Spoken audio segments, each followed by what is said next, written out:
ওম শান্তি। সকল রুহানি ভাই ও বোনদের আমাদের আজকের এই গভীর মন্থনে অনেক অনেক স্বাগত। ওম শান্তি।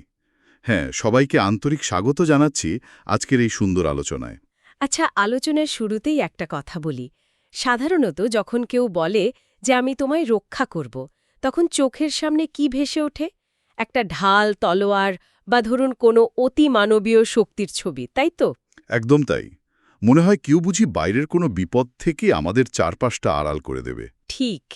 কিন্তু যদি সেই বিপদটা আমাদের নিজেদের মনের ভেতরেই লুকিয়ে থাকে, তখন তো বাইরের ওই ঢাল বা তলোয়ার কোনো কাজেই আসবে না, আসতেই পারে না। খুব সুন্দর একটা পয়েন্ট তুলেছেন। আসলে বাইরের অস্ত্র দিয়ে তো আর ভেতরের শত্রুকে মারা যায় না। সেটাই। আর আজকের এই গভীর মন্থনের মূল লক্ষ্য হল ঠিক এই জায়গাটাতে আলো ফেলা। আজকের মূল্যিজা ২৩ মে ২০২৬-এর মানব জীবনের চারপাশের দুঃখের মূল কারণগুলোর বলা যায় একটা মনস্তাত্ত্বিক ব্যবচ্ছেদ করবে। আর কিভাবে আমরা আমাদের চিন্তাভাবনার পদ্ধতিকে একেবারে গোড়া থেকে নতুন করে সাজাতে পারি, তার একটা খুব প্র্যাকটিক্যাল বিজ্ঞান নিয়ে আজ আমরা কথা বলবো। আর চিরচেনা কিছু ধারণা, ধরুন ওই রাবণ, শ্যামসুন্দর বা রক্ষাকর্তা, এগুলোর এমন কিছু সূক্ষ্ম মনস্তাত্ত্বিক ব্যাখ্যা আজ আমরা পাব, যা দৈনন্দিন জীবনের জটিলতাগুলো দূর করতে ভীষণ সাহায্য করবে। সত্যি বলতে আজকের মুরুলিটা পুরো রুহানি জ্ঞানে ভরপুর। একদম। তো মুরলির শুরুতেই একটা অত্যন্ত মিষ্টি সম্বোধন চোখে পড়ে। ভগবান অর্থাৎ শিব বাবা এসেছেন ভক্তদের রক্ষাকর্তা হিসেবে তাদের দুঃখ দূর করতে। হ্যাঁ, রক্ষাকর্তা বা লিবারেটর। কিন্তু এখানেই একটু বাস্তব দৃষ্টিভঙ্গি থেকে দেখলে একটা কৌতূহল জাগে।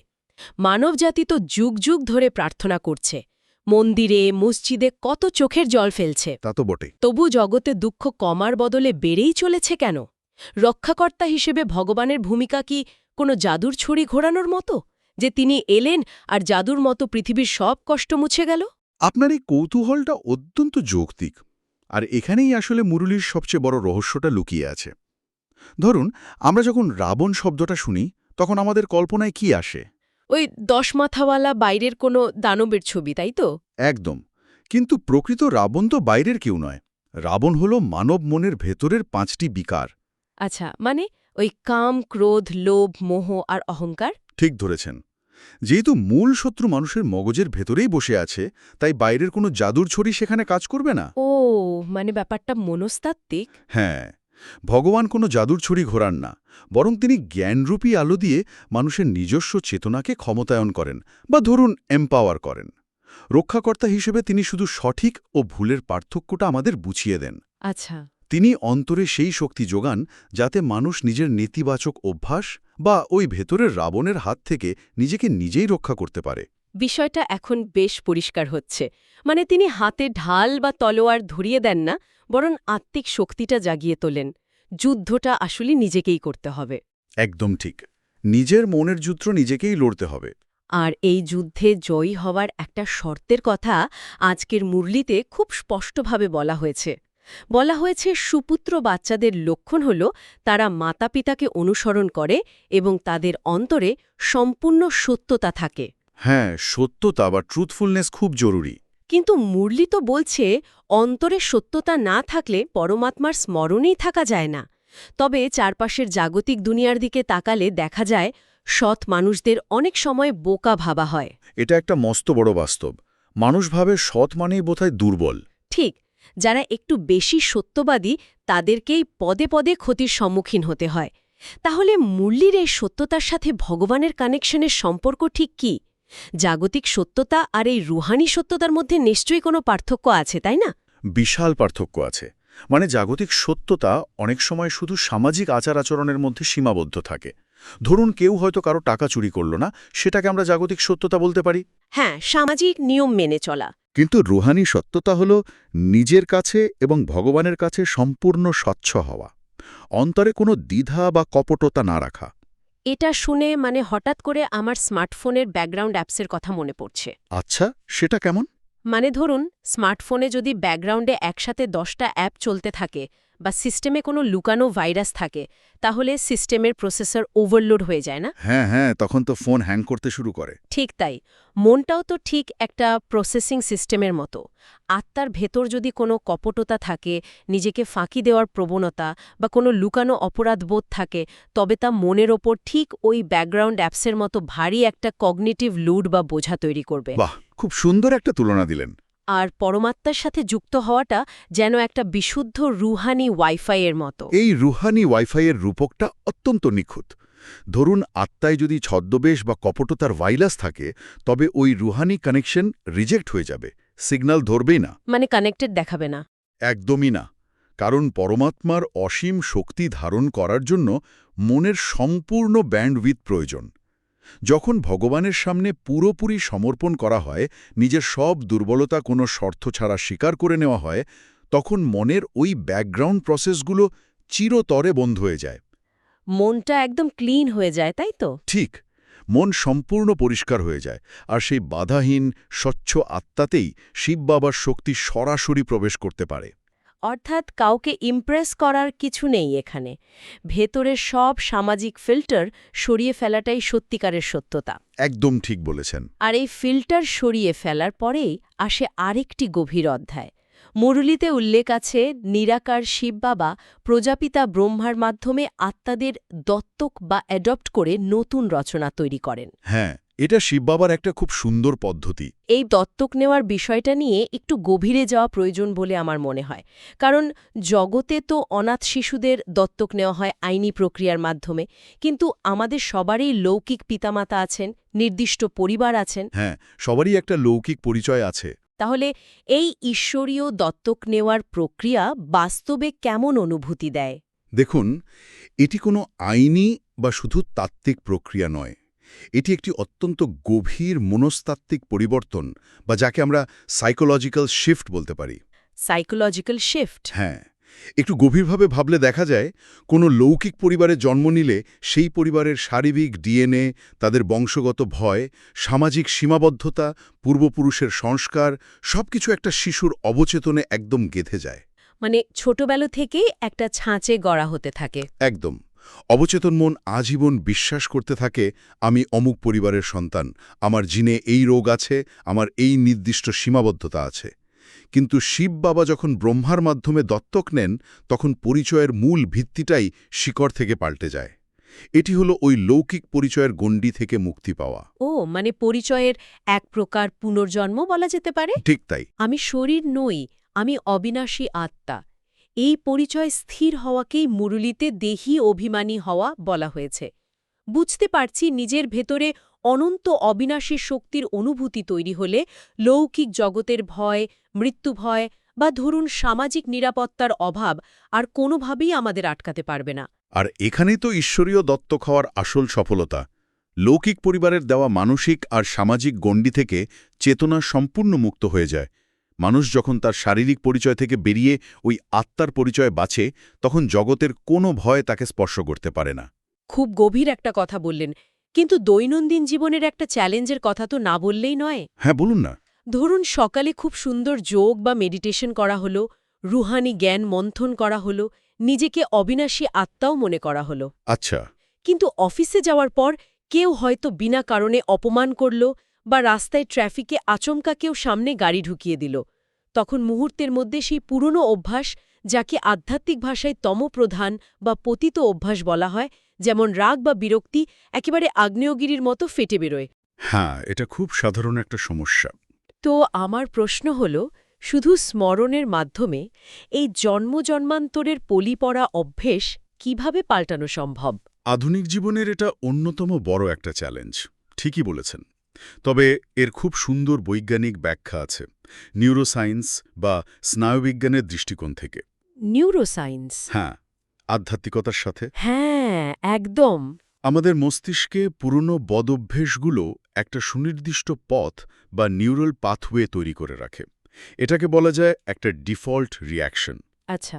কেউ অপমান করলেই সাথে সাথে রাগ হতে হবে, এটা ব্রেনের একটা পুরনো শর্টকাট হয়ে গেছে যুগ যুগ ধরে। সাধারণ মানুষ এই বদঅভ্যেসের সাথে সরাসরি লড়াই করতে যায়। তারা ভাবে, আমি রাগ করব না, আজ আমি কোনোভাবেই রেগে যাব না, বলে মনের ভেতর একটা যুদ্ধ শুরু করে দেয়। আর দেখা যায় লড়াই করতে গেলে ওই রাগটা তো আরও বহুগুণ বেড়ে যায়। একদম। এর কারণ হলো লড়াই করলে ওই নেতিবাচক আবেগটাকেই মগজ আরও বেশি মনোযোগ বা বৈদ্যুতিক শক্তি সরবরাহ করছে। ও আচ্ছা, মানে ফোকাসটা ওই রাগের ওপরেই থাকছে। ঠিক। নিউরোসায়েন্স বলে পুরনো অভ্যাসের সাথে লড়াই করে তাকে হারানো যায় না, বরং সম্পূর্ণ নতুন একটা অভ্যাস তৈরি করতে হয় যাতে পুরনো পথটা অব্যবহৃত থেকে আস্তে আস্তে শুকিয়ে যায়। বাহ! শিব বাবার স্মরণ ঠিক এই কাজটাই করে। মনোযোগ নেতিবাচকতা থেকে সরিয়ে সম্পূর্ণভাবে স্মরণের দিকে দিলে আত্মার ব্যাটারি চার্জ হয়। এই প্রক্রিয়া মস্তিষ্কে একটি নতুন রুহানি পথ বা নতুন নিউরাল পাথওয়ে তৈরি করে। ব্যাপারটা অনেকটা এরকম, মানে অন্ধকার দূর করতে অন্ধকারের সাথে লড়াই না করে শুধু আলোর সুইচটা অন করে দেওয়া। একদম পারফেক্ট উদাহরণ। স্মরণ হল সেই আলোর সুইচ।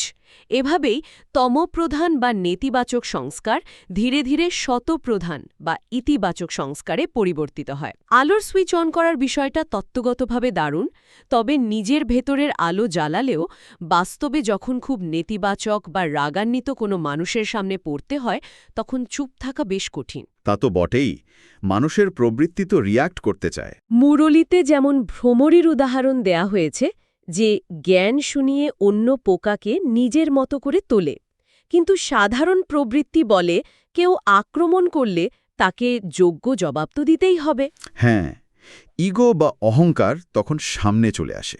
এই জায়গাটাতে পদার্থবিজ্ঞানের টিউনিং ফর্ক বা চরিত্রের একটা কনসেপ্ট আমার মাথায় আসছে। টিউনিং ফর্ক, আচ্ছা বলুন তো ব্যাপারটা। দুটো টিউনিং ফর্ক পাশাপাশি রেখে একটিতে আঘাত করলে দেখা যায় পাশেরটিও ঠিক একই কম্পাঙ্কে কাঁপতে শুরু করেছে। বিজ্ঞানের ভাষায় একে বলা হয় রেজোনেন্স। হ্যাঁ, এই টিউনিং ফর্কের ধারণাটা মানুষের আচরণের সাথে ভীষণভাবে মিলে যায়। তাই না? একদম।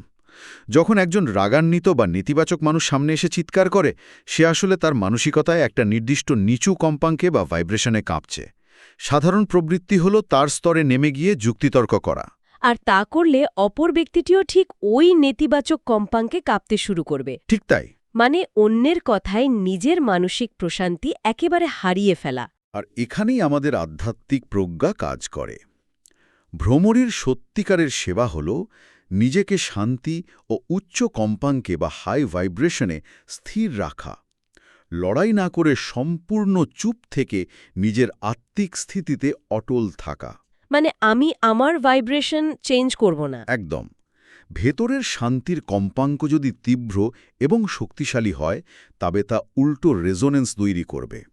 তখন সামনের মানুষটিও সেই শক্তিশালী শান্তিতে প্রভাবিত হতে বাধ্য হবে। তাকে যোগ্য জবাব দিয়ে তর্কে জেতার কোনো দরকার নেই। একটা অটল শান্ত উপস্থিতি তার রাগ বা নেতিবাচকতাকে নিরুত্তর করে দেবে। নিজস্ব কম্পাঙ্ক ধরে রেখে তাৎক্ষণিক নেতিবাচকতা থেকে নিজেকে বাঁচানোর এই বিষয়টা অত্যন্ত শক্তিশালী একটা পদ্ধতি। কিন্তু এটা তো গেল প্রতিদিনের ছোট ছোট যুদ্ধের কথা। যদি দীর্ঘদিন ধরে এই শান্তি ধরে রাখতে ব্যর্থ হওয়া যায়, আচ্ছা, মানে লং টার্ম এফেক্ট। হ্যাঁ, এই পুঞ্জীভূত শান্তির অভাব কি দীর্ঘমেয়াদে আমাদের মূল সত্তাকেই পাল্টে দেয়? এই প্রসঙ্গ থেকেই কিন্তু মুরলীর একটি ভীষণ চমকপ্রদ অংশে আমরা যেতে পারি, শ্যামসুন্দরের রহস্য। ওহ হ্যাঁ, এটি মুরলীর একটা অত্যন্ত গভীর অংশ। মানুষ তো যুগ যুগ ধরে শ্রীকৃষ্ণের ব্যাপারে একটা পৌরাণিক গল্প বিশ্বাস করে এসেছে, যে কালীয় নাগ সাপে কামড়ানোর কারণে তার গায়ের রং শ্যাম বা কালো হয়ে গিয়েছিল। হ্যাঁ, এটাই তো সাধারণ বিশ্বাস।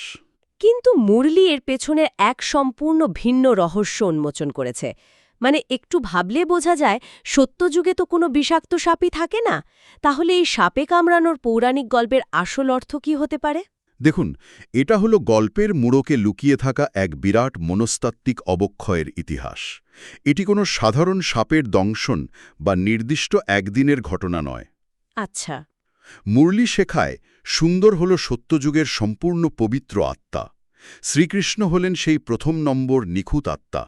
কিন্তু ৮৪ জন্মের এক দীর্ঘ চক্র পার হতে হতে ত্রেতা, দাপর এবং অবশেষে কলিযুগ আসার সময়কালে সেই আত্মাকে বাইরের কোনো বিষাক্ত সাপ নয়, বরং কাম, ক্রোধ, লোভ রূপী বিকারের সাপ ধীরে ধীরে দংশন করে। ও, তার মানে এটি কোনো এক বেলার ঘটনা নয়, জন্মান্তরের পুঞ্জীভূত প্রভাব। একদম তাই। এই ক্রমাগত সূক্ষ্ম ধ্বংসনে সেই আত্মার মূল পবিত্রতা ধীরে ধীরে নষ্ট হয়ে যায়, তার রোহানি উজ্জ্বলতা ম্লান হয়ে আসে। তখনই সে সুন্দর থেকে শ্যাম বা পতিত হয়ে যায়। এটি তো সমগ্র মানবজাতির এক দীর্ঘ মনস্তাত্ত্বিক অবক্ষয়ের ইতিহাস। দীর্ঘ চক্রে ওই শান্তির কম্পাঙ্ক ধরে রাখতে না পারার কারণে কোনো না কোনোভাবে আমরা সকলেই সুন্দর থেকে শ্যাম হয়ে পড়েছি। ঠিক ধরেছেন। আর ঠিক এই কারণেই বর্তমান সময়টা, যাকে আধ্যাত্মিক পরিভাষায় আমরা সঙ্গম যুগ বলি, এটা অত্যন্ত গুরুত্বপূর্ণ। কারণ এখন শিব বাবা এসছেন জ্ঞান দিতে। হ্যাঁ, শিব বাবা এখন সেই জ্ঞানের অঞ্জন বা সুরমা দিচ্ছেন।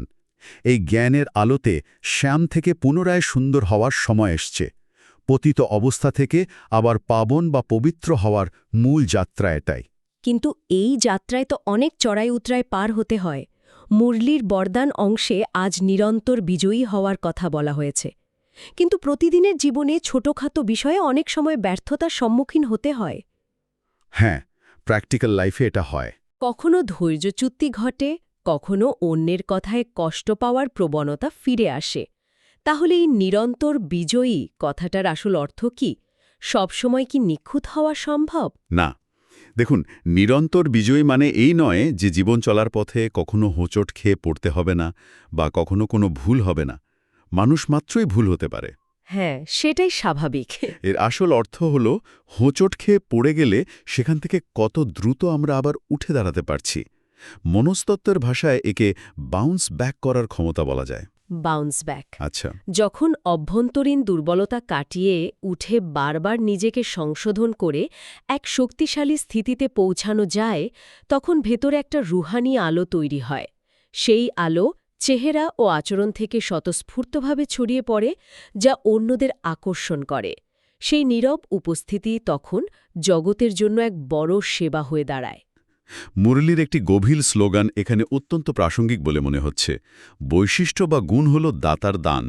দাতাকে দেখো, ব্যক্তিকে নয়। হ্যাঁ, খুব পাওয়ারফুল একটা স্লোগান। দৈনন্দিন জীবনে অনেক সময়ই মানুষের গুণ দেখে মুগ্ধ হয়ে পড়ার একটা প্রবণতা দেখা যায় আমাদের মধ্যে। একদম এটা একটা সূক্ষ্ম ফাঁদ। ঠিক বলেছেন, এটা এক ধরনের মায়া।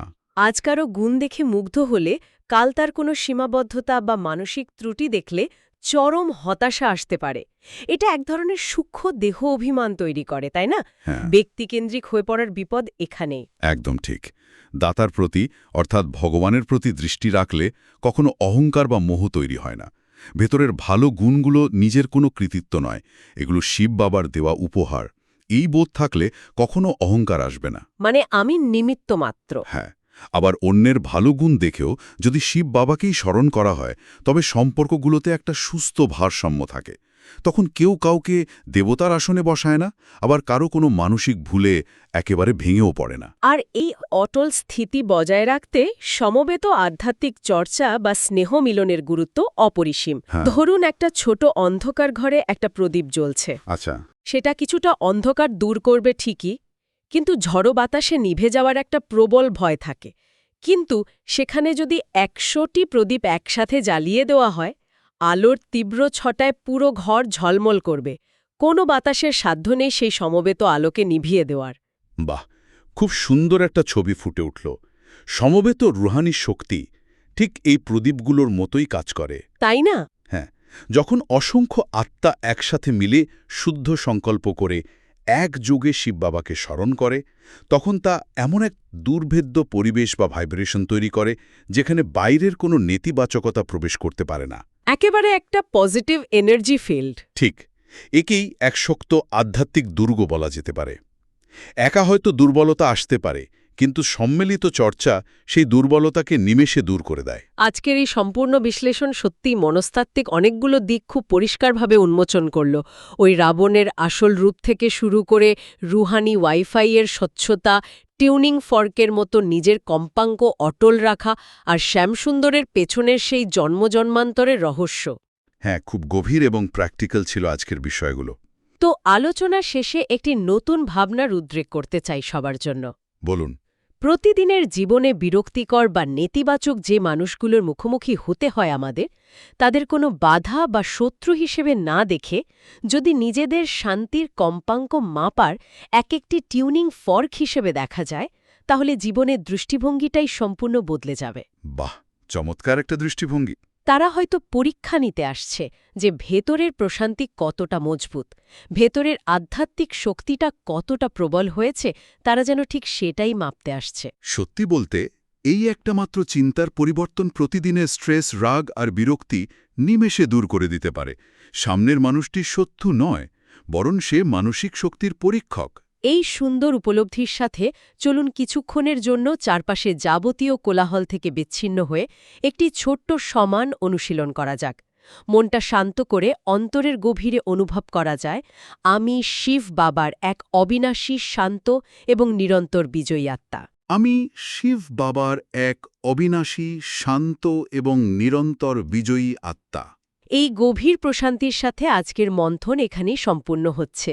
যাওয়ার আগে একটি বিনীত অনুরোধ, ইউটিউব চ্যানেল @BK মুরলী বঙ্গালী সাবস্ক্রাইব করা যেতে পারে। আজকের এই বিশ্লেষণ থেকে কোন বিষয়টি অন্তরে সবচেয়ে বেশি আলোড়ন তুলেছে তা কমেন্ট করে জানালে এবং ভিডিওটি লাইক করলে সেই একটি শুভ সংকল্প অন্য কোনো আত্মার এগিয়ে যাওয়ার পথে বড় প্রেরণা হতে পারে। আগামীতে আবারও এমন কোনো গভীর বিষয় নিয়ে আলোচনা হবে। ওম শান্তি। ওম শান্তি।